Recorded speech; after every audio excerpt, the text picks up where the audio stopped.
I accidentally stumbled upon something that I think I should share with my fellow statistics educators. I think AI, artificial intelligence, can do the stats now. Let me show you what I mean. So with this example, we're trying to predict burnout. Either burnout or not burnout, that makes this a logistic regression. These are the predictor variables. These are the covariates or IVs, right? Perceived control, coping ability, stress from teaching, stress from research, and gender. And this is about burnout for college professors. Kind of fitting, just kidding. So the data is completely made up. Don't worry about that. I'm going to go ahead and run the regression. Regression, get in there. Binary, where are you? Binary. There you are. So we're trying to predict burnout using these covariates. That's what SPSS calls them. I just call them IVs or predictor variables. And one of them is a category is gender. I'm going by rote here. This is what I normally pick. A lot of this stuff I'm not even going to look at here, but what the heck? Continue. Options. Why not? Why not? Why not? Sure, sure. Don't care about the confidence interval. And let's see what it looks like. Shkabam. So the output says there's 100 people in the study. 0 is not burnout. 1 is burnout. How many in each group? For gender.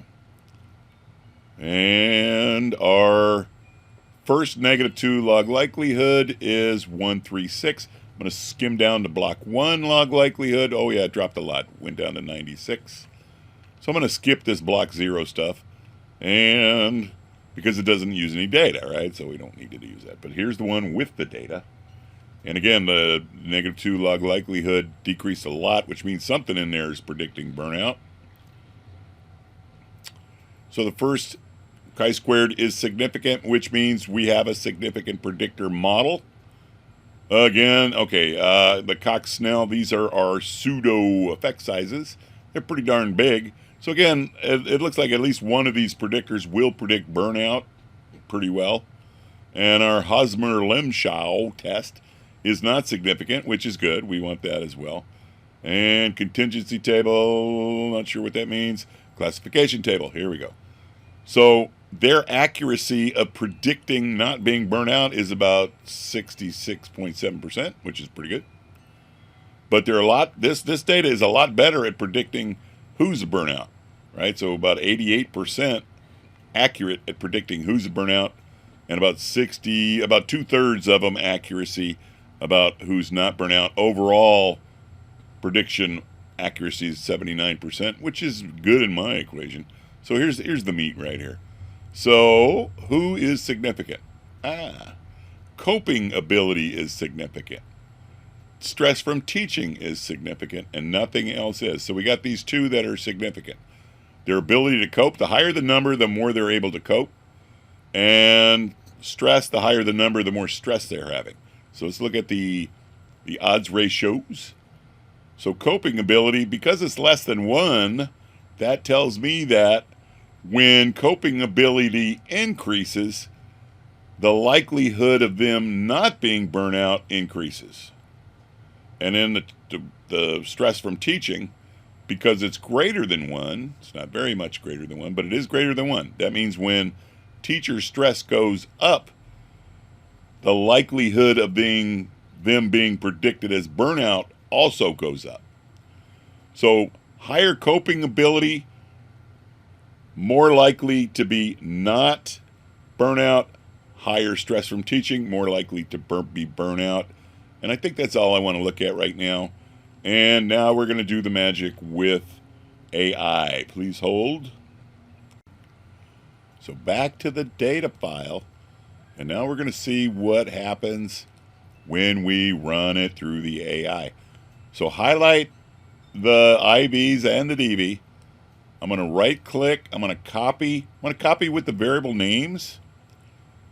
And then I'm going to open up a notepad. Where are you, notepad? There you are. Boom. This is the way I always put in my AI requests. I just use notepad. So I'm going to paste it in here. And there's all the data. Now, I don't think these titles should go here. It's going to give us an error message. So I'm just going to take out the titles. But when we put them back into the AI, for somehow the AI recognizes the names of each variable. And then we're going to give it little instructions on what we want it to do. And we just paste it down at the bottom. Okay.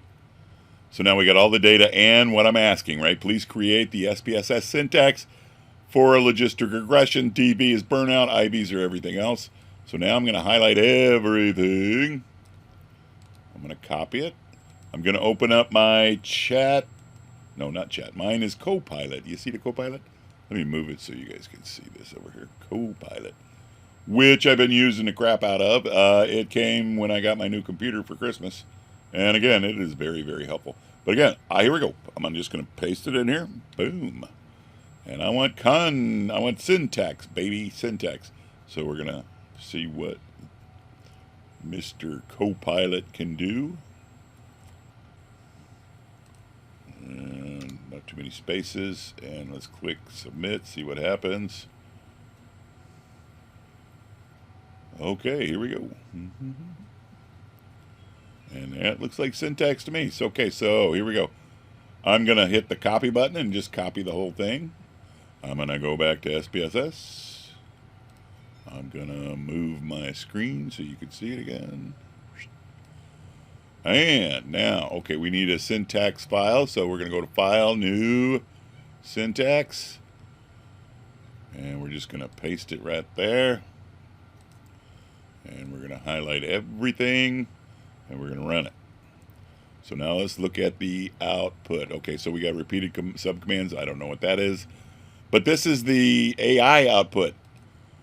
So that looks good. That looks good. That looks good. And what I mean by looks good, it looks the same as when I did it by hand, right? So, but again, let's just jump down to the block 1. And our chi-squared is significant, which agrees. Our pseudo effect sizes are the same. Uh-oh, this is getting troublesome. Chi-squared, this is not significant. And again, I don't care about that. But their specificity and sensitivity numbers are the same. This is getting scary. And same thing, right? Coping ability. When coping ability goes up, their likelihood of being predicted as not burnout goes down. And when their stress for teaching goes up, their likelihood of being tagged as burnout goes up as well. So, oh my God, it's the same as the output that I did by hand. Let me check one thing, make sure the numbers are the same. That Hosmer Lim show was a bit different. Where'd you go here? So it's 0.26 on the AI, and the one I did by hand was 0.82. Something's different there, but I don't know what. But that's what I'm concerned about. It looks like maybe we should investigate this a little bit more, see how AI can run stats by creating syntax in SPSS. It's a brave new world. So I just thought I'd make you this video to show you what is going on in the world of statistics education. All right, that's all.